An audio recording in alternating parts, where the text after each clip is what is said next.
Yes, Robert Dunlap here. This is the website that I have decided to do my analysis of is West Georgia Technical College.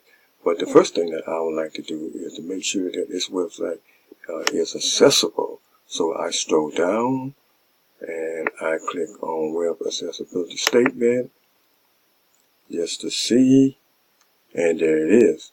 And I scroll down a little bit further and you can see that this website is accessibility and it meets Section 508 guidelines. Excuse me.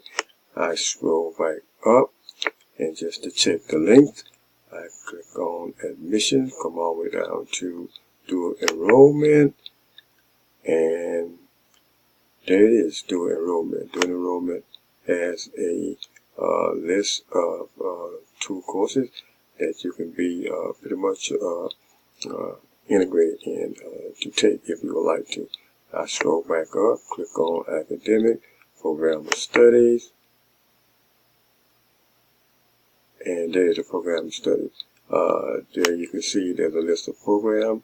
The words are very legible, the contracts are in colors, and the proximity. If you notice, the alignment is also in the correct format as well to the left over here, and you have your pictures over here to the right.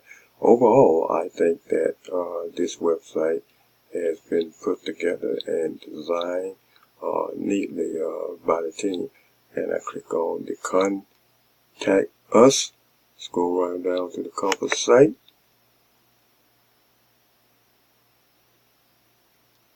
and there it is, Compass site. And I thank you very much. This is the website that I have chosen to do my analysis of West Georgia Technical College. Thank you.